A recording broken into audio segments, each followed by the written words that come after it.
Welcome, welcome, welcome back. It's time for me to let you in with one of my stories. I want to talk about it's a hard subject, but for me, it is a story of winning in life, learning how to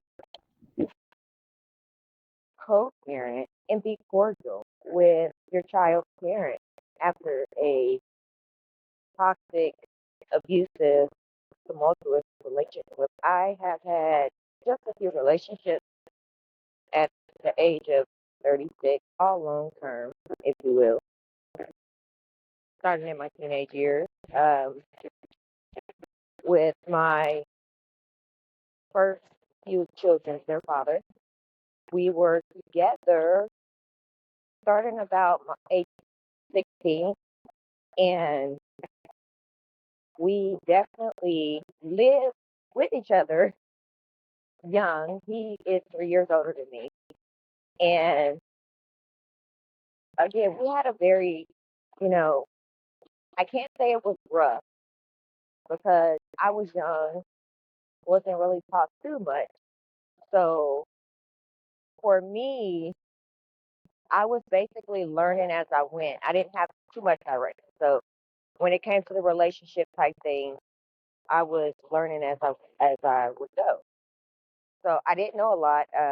It was very stressful. It seems as if I just kind of jumped right in without direction, and I could see how it got stressful for him due to the fact that he basically had to take care of me for the most part. It was, again, stressful, but throughout all of those years, we had good times, we had bad times. And, of course, with the bad times, people tend to have arguments and fights, we shall say, which most people will say it's pretty normal in a relationship, which it is. We can call them fights or disagreements, however you feel.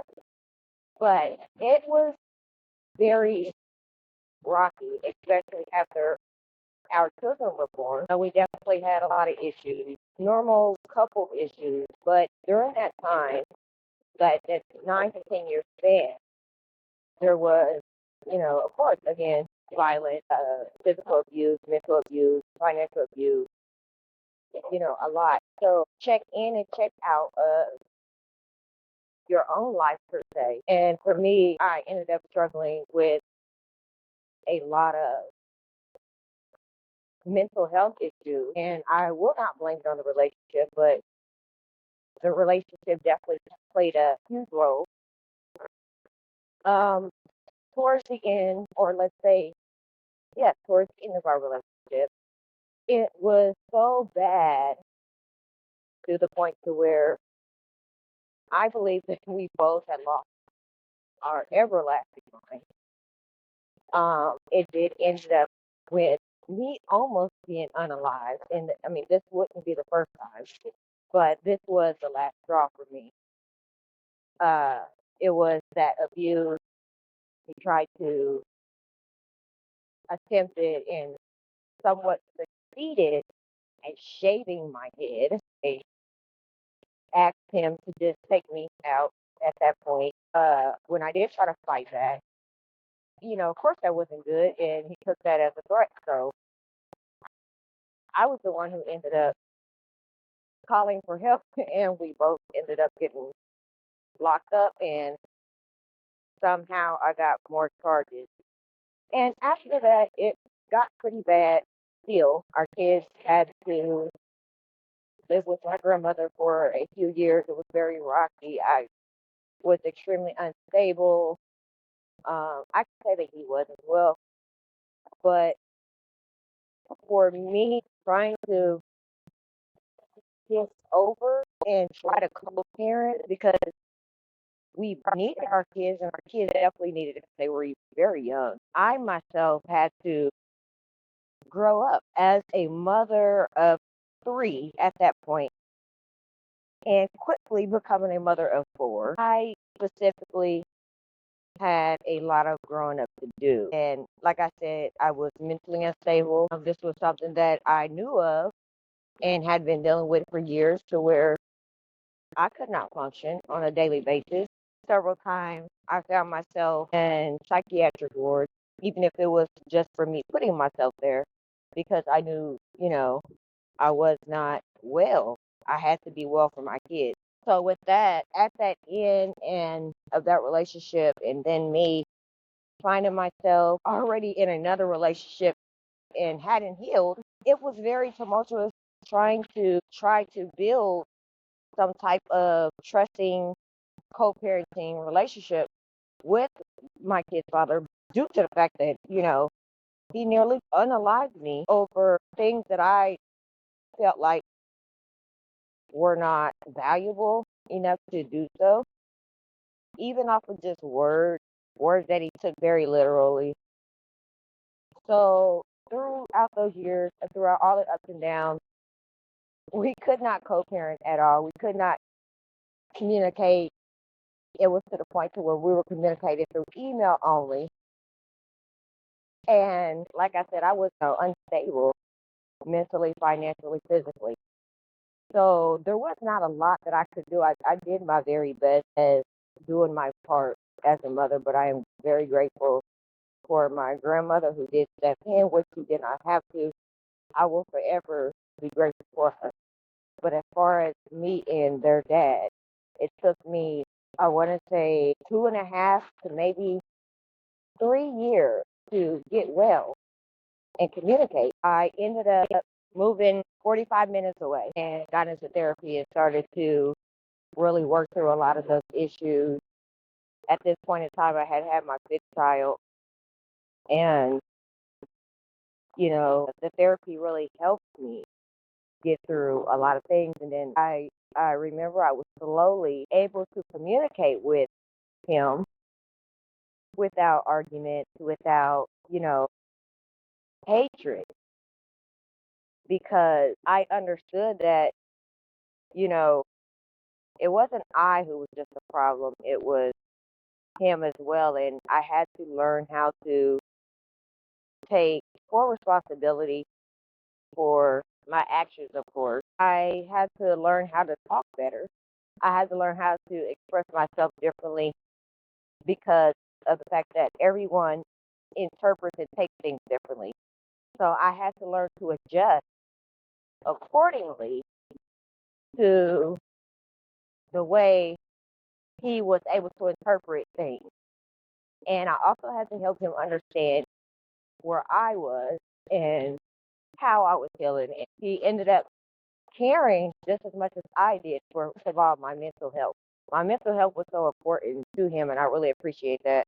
And that's what was able to essentially help, one, communicate with him, and two, let go of the pain that I was carrying when it came. I'm not saying that, I don't think about those days where I was in pain when it came to him, but, I just know how to handle things better.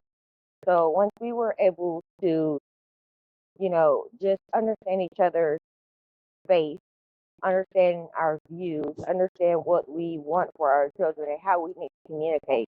Like I said, it was rocky for a while, but we got through it. And, I'm forever grateful for that for the most part. And just understanding that, again, we both made mistakes. We have to do what's in the best interest for our children, even if one of us does not agree. It is our duty to communicate with each other. And during the communication, we tend to have hiccups per se, but we are still able to 100% figure it out. We leave no stone unturned. We also literally have to basically negotiate with each other at times when we don't agree.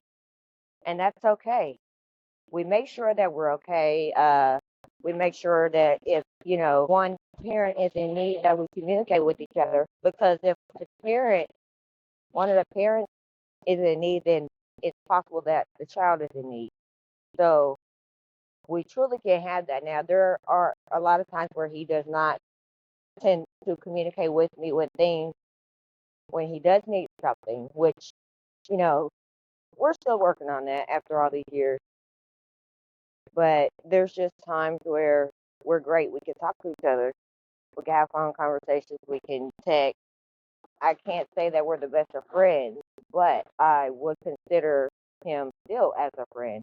And again, very grateful with learning how to communicate with him, learning how to see him as the father of my children, because I specifically don't do the baby mama, baby daddy thing. That's just pure ignorance for me. And I want to operate out of pure respect, common sense, and love. And that's basically how I specifically was able to get along with the father and ultimately rebuild the friendship that we once had in order for us to properly parent our children.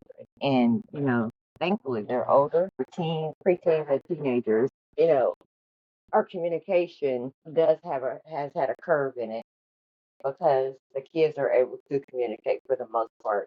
But even when, you know, we still have things we need to talk about, or kids, or, it's just anything, we can still just talk to each other. We let each other know, what's going on, what's new in life, just we're not, like I said, we're not good friends, but we had to work together for the benefit of the children. And that's all I ask for. I ask for nothing more. This is one of my stories. I hope to hear yours.